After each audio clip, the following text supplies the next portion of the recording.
El expresionismo, sin intentar mostrarme como historiador, porque todos acá ya lo saben, no soy historiador, pero la sencilla necesidad es la de que usted logre expresar a partir del gesto, de la mancha, de la línea, es decir, cómo su espectador se entera cuál es tu posición frente a el tema tratado.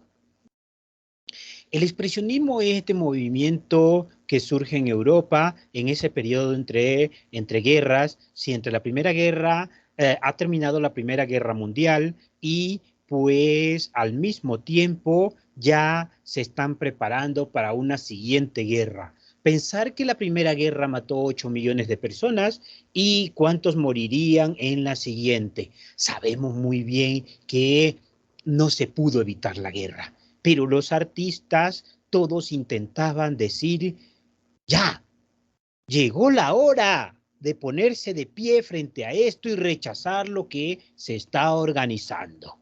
Entonces, así es como esa necesidad de expresión surge tan fuertemente. El cine, fuente inagotable de las imágenes o de las sensaciones que en ese momento se perciben, como la película, y para este caso películas como en monocromo, como el gabinete del doctor Caligari, la película Metrópolis, como de alguna manera Nosferatu logran mostrar esa sensación de el monstruo que viene. El monstruo que viene, eso que no sabemos qué va a ser, pero que le tememos todos. El simbolismo es enorme. Por ejemplo, fíjense acá la composición, cómo ya determina esas direcciones, esa violencia de la imagen para presentarnos una idea. Cómo se subvierte la tranquilidad y la imagen, como ven, no es continua. Estas interrupciones harán que el espectador se ponga alerta.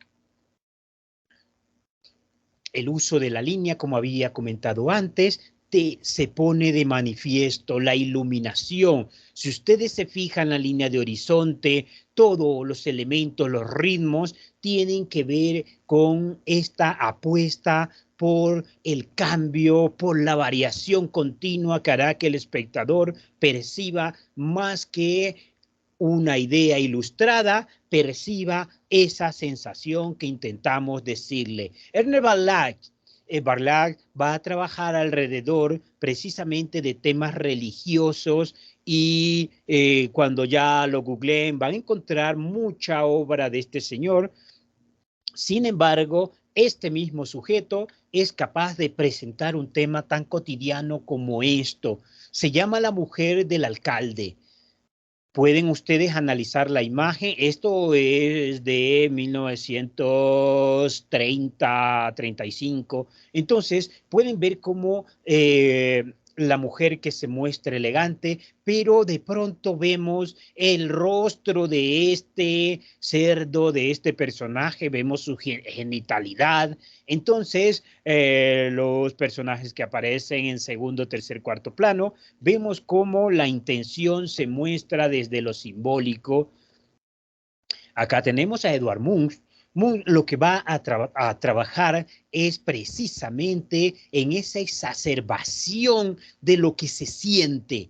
No solamente mostrar el romance, sino llevarlo a más por pequeño que fuera. Vamos, en el caso del expresionismo, es provocar en el espectador una alianza, un hermanamiento con lo que mostramos a partir del uso de la línea, de la mancha, del claroscuro y todos los recursos necesarios. Odilon Redón, este personaje es muy interesante, pues nos muestra, sobre todo en Aguafuerte, nos va a mostrar a la que acabamos de ver, es litografía. Ahora vemos un trabajo de Odilon Redón, que tiene que ver con Aguatinta, Aguafuerte. Vemos aquí cómo la expresión del personaje es la que está cargada de emotividad y nos deja en esa sensación de que no es una emoción completa o es una que va más allá de la mirada. Aquí Aguafuerte directamente, sí, y Aguatinta, como pueden ver, el Aguatinta es toda la zona de Mancha, Aguafuerte la de las líneas, y esto es Otto Dix.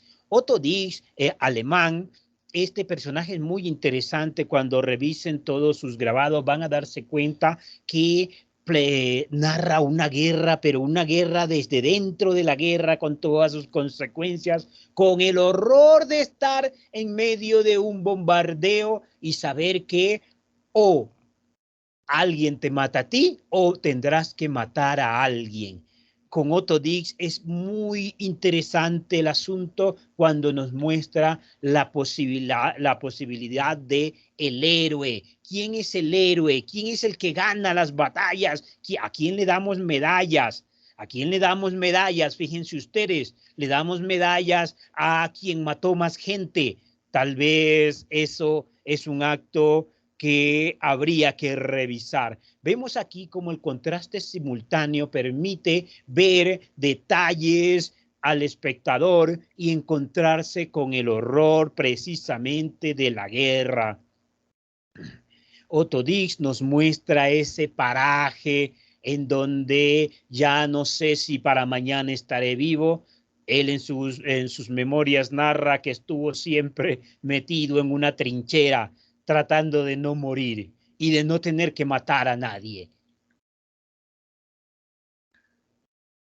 Francisco de Goya, este personaje interesantísimo. Goya es magnífico a la hora de narrar simbólicamente lo que ocurre en España, en Francia de esa época. Goya en un estilo que tiene que... Este personaje es bien interesante porque pudo practicar muchos estilos de representación. Pasa por el expresionismo, pasa por los manierismos, a veces es un poco barroco. Bueno, es una mezcla completa de varias maneras de decir una idea. Fíjense, acá también es grabado al agua fuerte, todas las líneas de trazo, y grabado al agua tinta cuando vemos todos estos fondos grises. El sueño de la razón produce monstruos. El sueño de la razón. Imaginen ustedes todo ese proceso de la ilustración criticado por un artista que pertenece a la corte. Bueno, vamos, Goya es un sujeto tan crítico y fíjense la forma de estos animales, pues para Goya el búho es la representación de algo más grande que un animal. No es el animal lo que Goya nos quiere mostrar acá. Goya nos quiere decir con estos elementos algo más. Es toda una simbología que en su época es reconocible por todos. ¿Qué significa el búho? ¿Qué significa el burro? ¿Qué significa? Vamos, entonces no es solamente plantear la idea como ilustración, sino que como cada uno de los elementos va a tomar el lugar de la palabra, como la pose, como la expresión del personaje dice más allá de lo que pudiéramos escribir. Entonces, para Goya esta relación es importantísima.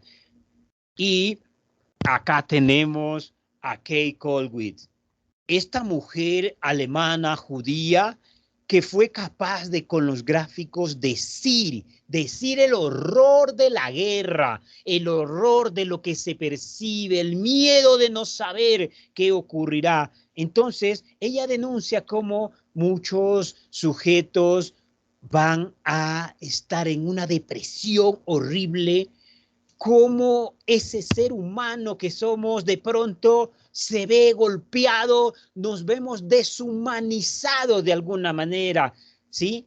Restados de todo aquello que en lo que creíamos, en lo que las convicciones que tenemos. Es decir, los trazos de esa señora logran mostrar precisamente lo que está ocurriendo. De eso de lo que nos deshacemos, de eso que se nos es quitado.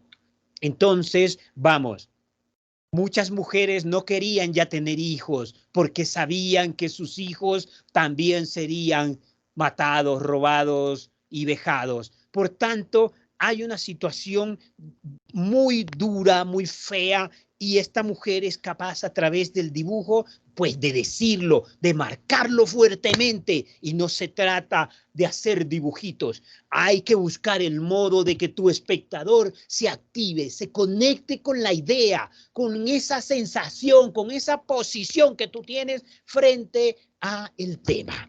No se trata solamente de hacer dibujos, como dije hace un rato.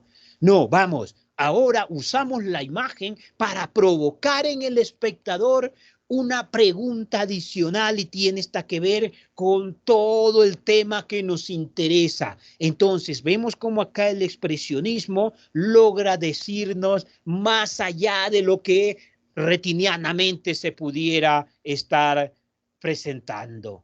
No se trata de ojos, no, vamos, más allá, ese hecho de la síntesis de la imagen, ese intento de provocación de sensaciones, eso es lo que nos da el golpe a los espectadores.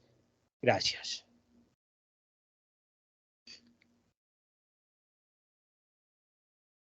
Ven ustedes entonces, en el caso del expresionismo, todos los elementos van a buscar provocar a que nuestro espectador lea una idea, pero la lea ya no en esa probabilidad única de mirada, sino que va a buscar unas posibilidades mucho más amplias.